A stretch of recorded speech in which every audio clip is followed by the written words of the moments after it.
નમસ્કાર વિદ્યાર્થી મિત્રો, પેન્ટેડ એપ્લિકેશન અપડેટ થઈ ગઈ છે. તમે સંપૂર્ણ સ્વાધ્યાયનું સોલ્યુશન્સ ધોરણ 11-12 કોમર્સના વિદ્યાર્થી બિલકુલ ફ્રીમાં મેળવી શકશો. દરેક વિષયનું ક્યાંથી મળશે તો જુઓ, અહીંયા તમને અલગ અલગ ઓપ્શન દેખાય. સ્ટાન્ડર્ડ 9, 10th, 11th, 12th એની બાજુમાં છે પેન્ટેડ સાથી, એમાં ક્લિક કરવાનું. હવે એમાં ક્લિક કર્યા પછી 11મા વાળા 11મા ધોરણમાં જાય, 12મા વાળા 12મા ધોરણમાં જાય. 12મા ધોરણમાં ગયા પછી અહીંયા એક્સપ્લોર ઉપર ક્લિક કરવાનું છે. દેખાય ને, ફ્રી ફોર સ્ટુડન્ટ, તમારા માટે ફ્રી રાખ્યું છે બકુડાવ. અહીંયા વાણિજ્ય, અર્થશાસ્ત્ર, ગુજરાતી, લાઈવ લેક્ચર્સ, આ બધી વસ્તુના તમને અહીંયા મળી જશે. શું કહેવાય કે વિડીયો સાથે PDF બિલકુલ ફ્રીમાં, જે તમે જોઈ શકશો. ડેટા અપલોડ થવાનો શરૂ થઈ ગયો છે. જ્યારે તમે એપ ડાઉનલોડ કરશો ત્યારે અર્થશાસ્ત્ર, ગુજરાતી વિષય પણ આની અંદર એડ થઈ ગયા છે. અકાઉન્ટ સ્ટેટે એડ થઈ ગયા છે. નંબર 2, તમે લોકો અગર પેડ બેચમાં જોઈન થવા માંગો છો, લાઈવ લેક્ચરમાં જોરદાર ટીમ પાસે ભણવા માંગો છો, તો ધોરણ 11ના વિદ્યાર્થીઓ અહીંયાથી જોઈન થઈ શકે છે અને ધોરણ 12ના વિદ્યાર્થીઓ 12માંથી જોઈન થઈ શકે છે. હવે વિદ્યાર્થી મિત્રો, આખું વર્ષ આપણે જોરદાર તૈયારી કરીએ છીએ. 11મા ધોરણના વિદ્યાર્થીઓને અત્યારથી જ બોર્ડની તૈયારી કરાવી છે અને 12મા વાળા વિદ્યાર્થીઓને બોર્ડ માટે તો મસ્ત મજાની તૈયારી થાય છે. વધારે માહિતી તમે એક્સપ્લોર ઉપર જાશો એટલે આખી બેચની તમને અહીંયા મળી જશે. વધુ માહિતી માટે કોલ પણ કરી શકો છો. તો પેન્ટેડ ડાઉનલોડ કરો અને અપડેટ કરો, જેથી તમે લોકો સારું રિઝલ્ટ લાવી શકો. Good bye. નમસ્કાર વિદ્યાર્થી મિત્રો, સ્વાગત છે તમારું તમારી પ્રિય યુટ્યુબ ચેનલ પેન્ટેડ સાથીમાં. મિત્રો, આજના વિડીયોમાં આપણે ધોરણ 12 અર્થશાસ્ત્રના પ્રકરણ 1 અર્થશાસ્ત્રમાં આલેખના સ્વાધ્યાયના પ્રશ્નો અને તેના ઉત્તર જોઈશું. પ્રશ્ન 1, નીચેના વિકલ્પોમાંથી સાચો વિકલ્પ પસંદ કરીને લખો. 1, આકૃતિ કયા પ્રકારના વિતરણ માટે દોરવામાં આવે છે? જવાબ B, અસતત. 2, આલેખ કયા પ્રકારના વિતરણ માટે દોરવામાં આવે છે? જવાબ A, સતત. 3, નીચેનામાંથી કઈ આકૃતિઓ સમાન માહિતી માટે દોરવામાં આવે છે? જવાબ B, વિભાજિત સ્તંભ આકૃતિ અને વૃતાંશ આકૃતિ. 4, આજના સમયમાં ઇન્ટરનેટ માટે કયું વિધાન સાચું છે? જવાબ A, અભ્યાસ માટેનું એક સાધન. 5, આર્થિક માહિતી અંગેની ડેટા સીડી કોણ તૈયાર કરે છે? જવાબ C, પ્રયોગશાળાઓ, સંશોધન કેન્દ્રો, સરકાર વગેરે. પ્રશ્ન 2, નીચેના પ્રશ્નોના એક વાક્યમાં ઉત્તર લખો. 1, આકૃતિ એટલે શું? જવાબ, સામાન્ય રીતે અવલોકિત માહિતીનું ચિત્ર દ્વારા પ્રતિનિધિત્વ એટલે આકૃતિ, જેમાં અસતત માહિતીનો ઉપયોગ થાય છે. બીજા શબ્દોમાં કહીએ તો કાર્યકારણનો સંબંધ ધરાવતા ચલો વચ્ચેનો સંબંધ રેખાંકિત કરવામાં આવતા જે ચિત્ર મળે તેને આકૃતિ કહે છે. 2, આલેખ એટલે શું? જવાબ, સતત આવૃત્તિ ધરાવતી માહિતી અથવા અસ્પષ્ટ આંકડાકીય માહિતી માટે આંકડાશાસ્ત્રની મદદથી સ્પષ્ટતા લાવીને દોરાતું ચિત્ર એટલે આલેખ. 3, સ્તંભ આકૃતિ એટલે શું? જવાબ, જ્યારે કોઈ એક ચલના મૂલ્યને વિવિધ વિભાગો વચ્ચે વહેંચવામાં આવ્યા હોય ત્યારે દરેક વિભાગ માટે સમાન આધાર પર એક સ્તંભ દોરવામાં આવે અને સ્તંભની ઊંચાઈ તે મૂલ્ય દર્શાવે તેવી આકૃતિ સ્તંભ આકૃતિ કહેવાય છે. 4, વૃતાંશ આકૃતિ એટલે શું? જવાબ, કુલ માહિતીના પેટા વિભાગોને વર્તુળના અંશમાં પ્રમાણમાં જ્યારે દોરવામાં આવે ત્યારે તેવી આવૃત્તિને વૃતાંશ આકૃતિ કહેવાય. 5, ડેટા સીડી એટલે શું? જવાબ, કેટલીક સંસ્થાઓ જે રીતે પ્રયોગશાળાઓ, સંશોધન કેન્દ્રો, સરકારી સંસ્થાઓ વગેરે જે સમગ્ર અર્થતંત્રની માહિતી મેળવીને આંકડાકીય વિગતોનો અહેવાલ તૈયાર કરે અને તેઓ એક ડિવાઇસ કોમ્પેક્ટ ડિસ્કની અંદર ડેટા સંગ્રહ કરે છે. પ્રશ્ન 3, નીચેના પ્રશ્નોના ટૂંકમાં જવાબ આપો. 1, આકૃતિ એટલે શું અને તે શા માટે દોરવામાં આવે છે?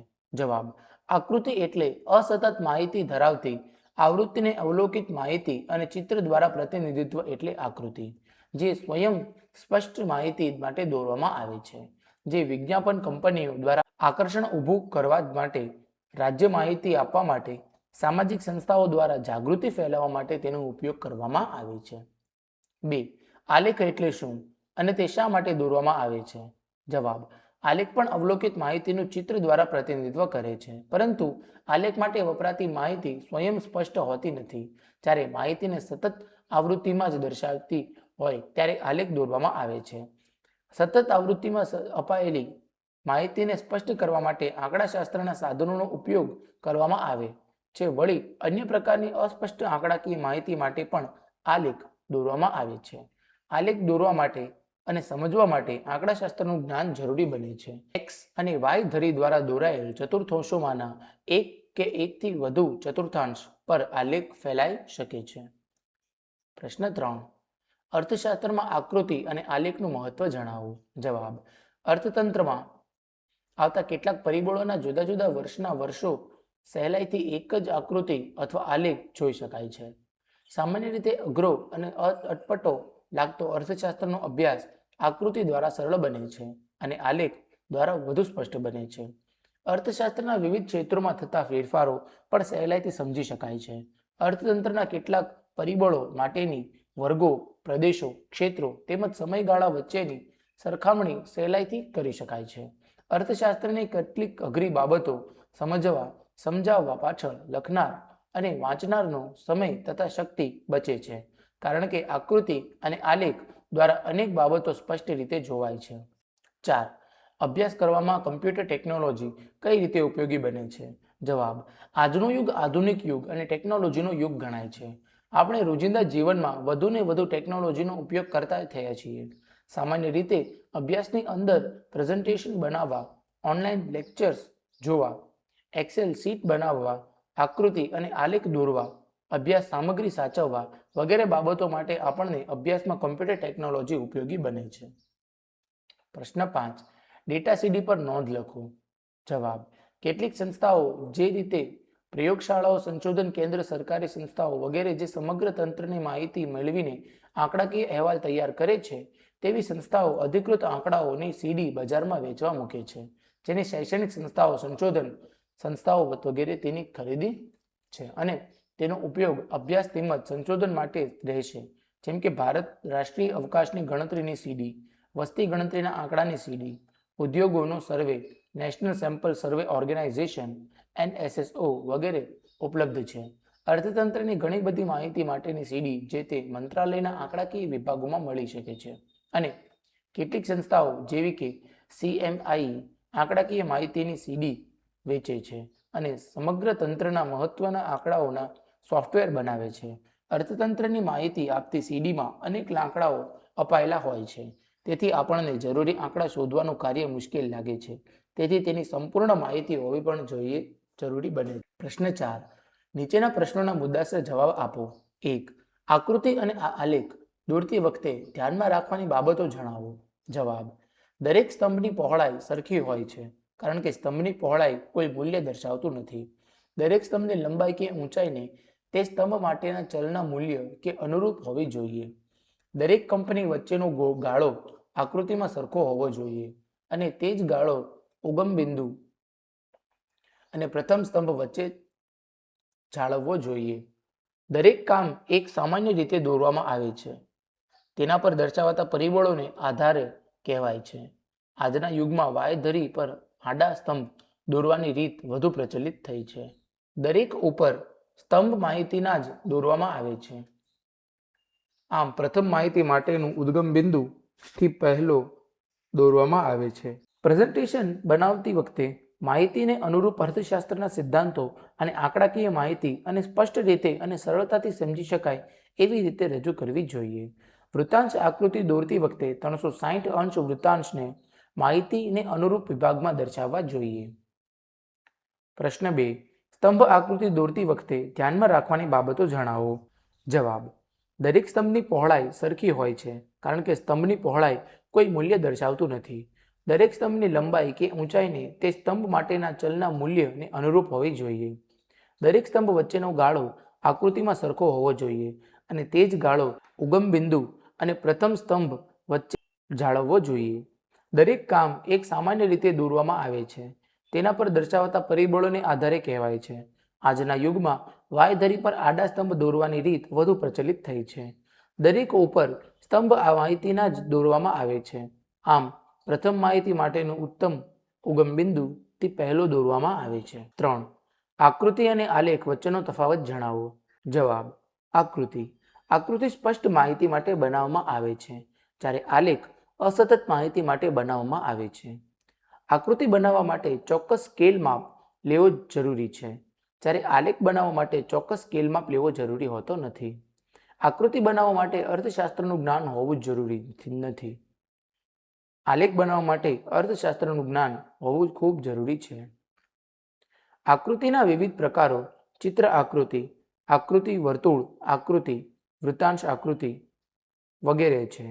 જ્યારે આલેખના વિવિધ પ્રકારો જેમ કે સ્તંભ આલેખ આવૃત્તિ, બહુકોણ આવૃત્તિ, વર્ક સંચય આવૃત્તિ, બહુકોણ લઘુગુણક આધારિત આલેખ, સામાન્ય શ્રેણીના વર્ણો દર્શાવતા આલેખ. આકૃતિ આલેખ કરતાં સરળતાથી સમજી શકાય છે. આલેખ આકૃતિ કરતાં સરળતાથી સમજી શકાતું નથી. પ્રશ્ન 4. અભ્યાસ કરવામાં ઇન્ટરનેટ ટેકનોલોજીનો ઉપયોગ જણાવો. જવાબ. ઇન્ટરનેટ એ ડિજિટલ ટેકનોલોજીનો એક સ્વરૂપ છે. આપણે ઇન્ટરનેટનો ઉપયોગ અવારનવાર કરીએ છીએ. કેટલીક વેબસાઇટ પર અર્થશાસ્ત્ર વિષયના પાવરપોઈન્ટ પ્રેઝન્ટેશન, વાંચવા લાયક સામગ્રી વગેરે ઓપન એક્સેસ લિંકમાં મૂકવામાં આવે છે. કેટલીક સંસ્થાઓ નિષ્ણાતોના ભાષણો વગેરે પણ મૂકવામાં આવે છે. ઘણી વખત આવી વેબસાઇટ દ્વારા આપણને વર્ગખંડ જેવું ભણવાનું, શીખવાનું કમ્પ્યુટર પર મળે છે. દાખલા તરીકે અર્થશાસ્ત્ર અને અન્ય વિષયોમાં વિશ્વવિખ્યાત યુનિવર્સિટીના તજજ્ઞો દ્વારા વિડીયો ઉપલબ્ધ કરવામાં આવે છે. અશક્ય પુસ્તકો ઇન્ટરનેટ પર વિનામૂલ્યે વાંચવા મળે છે. ઉપરાંત જે તે વિષયના નિષ્ણાતોના લેખો, જર્નલો વગેરે પણ વાંચવા મળે છે. તો કેટલીક જર્નલો પૈસા ભરીને પણ વાંચી શકાય છે. આવી સામગ્રીને ઈ બુક્સના નામે ઓળખવામાં આવે છે. ઇન્ટરનેટ પર સર્ચ કરીને અર્થશાસ્ત્ર મોસ્ટ ડિગ્રી આપતી કોલેજો તથા યુનિવર્સિટીની માહિતી મેળવી શકાય છે. એ ઉપરાંત કોઈપણ વિષયને લગતી જાણકારી સર્ચ કરીને મેળવી શકાય છે, જેવી કે ફેસબુક કે અર્થશાસ્ત્રની વ્યાખ્યાઓ, ટાંચણ વગેરે. અર્થશાસ્ત્ર મોસ્ટ અનેક પ્રકારની માહિતીનો ઉપયોગ કરવામાં આવે છે, જેમ કે રાજ્યના બજેટની માહિતી, બેન્કિંગ અંગેની માહિતી, ખેત ઉત્પાદન અંગેની માહિતી, આયાત અને નિકાસનું કદ, ગરીબીનું પ્રમાણ, રોજગારીનું પ્રમાણ, ઔદ્યોગિક ઉત્પાદન અંગેની માહિતી વગેરે. આ બધી જ માહિતી વિશ્વસનીય અને અધિક એટલે કે બેન્કિંગની માહિતી માટે આરબીઆઈની વેબસાઇટ, આયાત નિકાસ અંગેની માહિતી માટે વેપાર મંત્રાલયની વેબસાઇટ, અંદાજપત્ર વિશેની માહિતી માટે નાણાં મંત્રાલયની વેબસાઇટ અને અન્ય મહત્વની સંસ્થાઓ જેવી કે CSO, NSSO, WHO, WTO, UNO, CMIE, ILO, IMF વગેરે. પ્રશ્ન 5. કમ્પ્યુટર અને ઇન્ટરનેટના ઉપયોગના ભય સ્થાનો જણાવો. જવાબ. કમ્પ્યુટર એક સાધન છે અને તે અભ્યાસ સામગ્રી નથી. તે અભ્યાસની પ્રક્રિયા સરળ કરવામાં મદદ કરે છે. તેનો ઉપયોગ જ્ઞાન કે અભ્યાસની અવેજીમાં થઈ શકે નહીં. ઉપરાંત આપણને કમ્પ્યુટરના પ્રોગ્રામ અંગેની જાણકારી ના હોય તો આપણે ખોટી આકૃતિ કે કાલે ખોટી સરેરાશ વગેરે મેળવીને મુશ્કેલીમાં મુકાઈ જઈએ છીએ. ઘણી વખત કમ્પ્યુટરનું મટીરિયલ જગ્યાએ સેવ કરી હોય તો તેમાંથી ડિલીટ થઈ જાય છે. કમ્પ્યુટરની જેમ જ ઇન્ટરનેટ પણ એક સાધન છે. તે શિક્ષક કે આપણી પોતાની વિચારશક્તિ અને તર્કશક્તિનું સ્થાન લઈ શકે નહીં. ઇન્ટરનેટ પર અનેક પ્રકારની ખોટી, ભ્રામક, નકલ કરેલ માહિતી ઉપલબ્ધ હોય છે. વાચકે તથા વિદ્યાર્થીઓએ આવી માહિતીઓથી દૂર રહેવું જોઈએ. ઉપરાંત સાચી અને ખોટી માહિતી અલગ પાડવાનો તર્ક વાપરવો પડે, પણ માહિતી વિશ્વસનીય વેબસાઇટ પરથી જ લેવી જોઈએ, નહીં તો ગેરમાર્ગે દોરવાઈ જવાય છે. 6. અર્થશાસ્ત્ર અંગેની બાબતો વ્યક્ત કરવા માટે સામાન્ય પ્રજા તથા નિષ્ણાતો માટે આકૃતિઓ અને આલેખોનું શું મહત્વ છે? જવાબ. આકૃતિ એટલે કાર્યકાળના સંબંધ ધરાવતા ચલો વચ્ચેનો સંબંધ રેખાંકિત કરવામાં આવતા કે ચિત્ર મળે છે તેને આકૃતિ કહેવાય. અને સતત આવૃત્તિ ધરાવતી માહિતી અથવા સ્પષ્ટ આંકડાકીય માહિતી માટે આંકડાશાસ્ત્રની મદદથી સ્પષ્ટતા લાવીને દોરવાતું ચિત્ર એટલે આલેખ. આલેખ અને આકૃતિની મદદથી માહિતીને સરળતાથી અને ઝડપથી સમજી શકાય છે. આકૃતિ વડેની માહિતીને સરળ અને સ્પષ્ટ રીતે સમજી શકાતી હોવાથી વધારે ખર્ચનો વ્યય થતો નથી અને આલેખની મદદથી માહિતીને જીવંત બનાવી શકાય છે. સ્તંભ આલેખ, આવૃત્તિ બહુકોણ, સંચય આવૃત્તિ બહુકોણ વગેરેના ઉપયોગથી માહિતીને સરળતાથી સમજી શકાય છે અને તે ઓછી ખર્ચાળ છે. પ્રશ્ન 5. નીચેના પ્રશ્નોના વિસ્તારપૂર્વક જવાબ આપો. 1. આકૃતિના પ્રકારો સવિસ્તાર સમજાવો. જવાબ. ચિત્રકૃતિ, છૂટાછવાયા બિંદુઓ અથવા વિકિરણ દર્શાવતી આકૃતિ, સમય આધારિત અથવા અન્ય પરિબળ આધારિત રેખા આકૃતિ, વર્તુળ આકૃતિ, સ્તંભ આકૃતિ, વૃષાંત આકૃતિ વગેરે. સમય આધારિત રેખાકૃતિ, સમયના સંદર્ભમાં કોઈ એક ચલના સ્વયં સ્પષ્ટ વર્ણો દર્શાવતી આકૃતિ અર્થશાસ્ત્રનો વારંવાર દર્શાવવામાં આવે છે. તેને રેખાકૃતિ કરવામાં આવે છે. સામાન્ય રીતે રેખાકૃતિ બે ચલ વચ્ચેના સંબંધની રેખા અને તેનું ઢાળ દર્શાવે છે. દાખલા તરીકે માંગ રેખા, પુરવઠા રેખા. સાદી સ્તંભ આકૃતિ. સાદી સ્તંભ આકૃતિ કોઈ એક આધાર જેમ કે સમયગાળો, પ્રદેશ વગેરે ઉપર કોઈ ચલણનું મૂલ્ય દર્શાવે છે.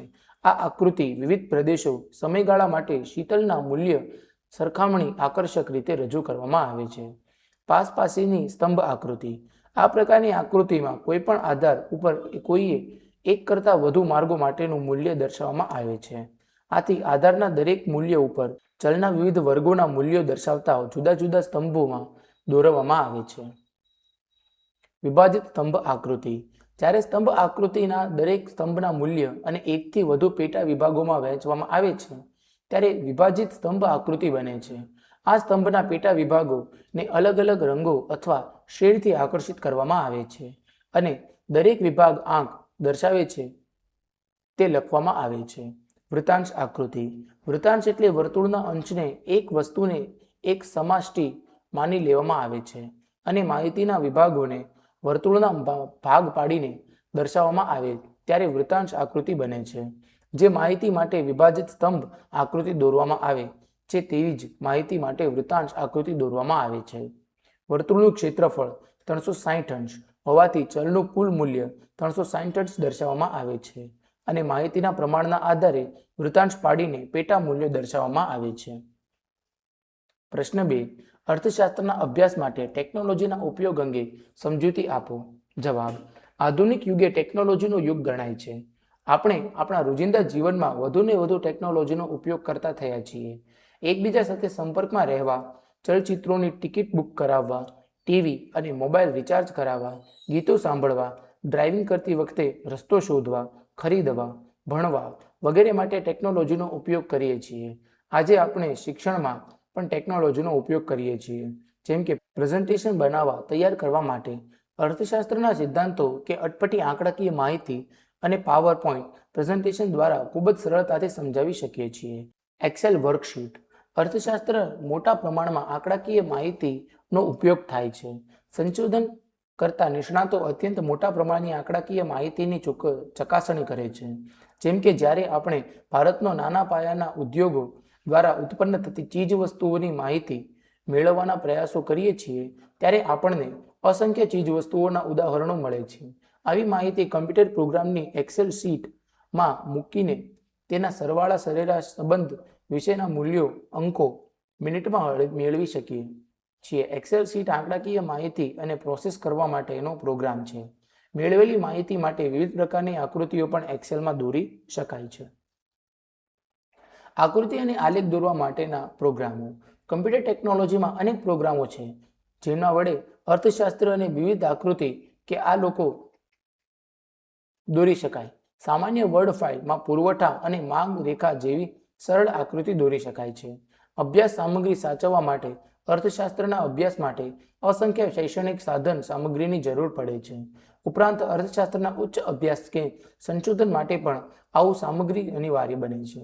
આ સામગ્રીને નોટબુક ચોપડીઓ સાચવવા માટે જગ્યા તેમજ જીવન જોઈએ તેમજ જેવા વગેરેથી તે જવાનો ભય રહે, પરંતુ આપણે આ સામગ્રીને કમ્પ્યુટરમાં સાચવી શકીએ છીએ. આજના સમયમાં ડ્રોપબોક્સ, ગૂગલ ડ્રાઈવ, ડિજીલોકર વગેરે વ્યવસ્થા પણ ઉપલબ્ધ છે.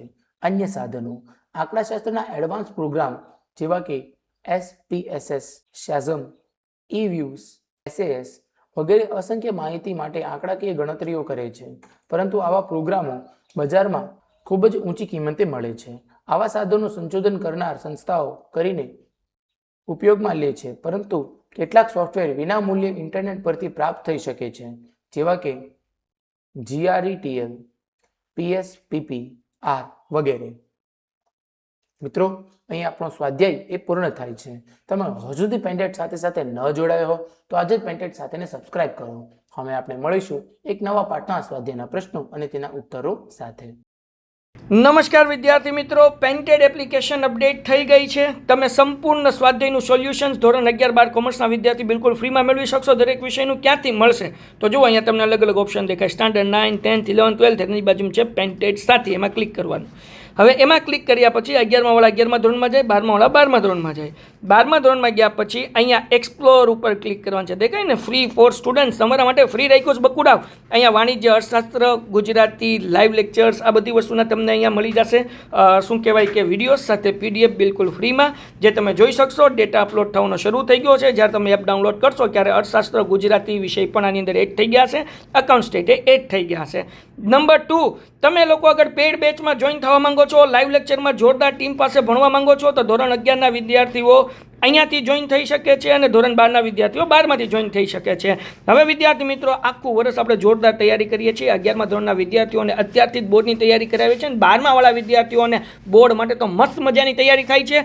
વધારે માહિતી તમે એક્સપ્લોર ઉપર જાશો એટલે આખી બેચની તમને અહીંયા મળી જશે. વધુ માહિતી માટે કોલ પણ કરી શકો છો. તો પેન્ટેડ ડાઉનલોડ કરો અને અપડેટ કરો, જેથી તમે લોકો સારું રિઝલ્ટ લાવી શકો. Good bye.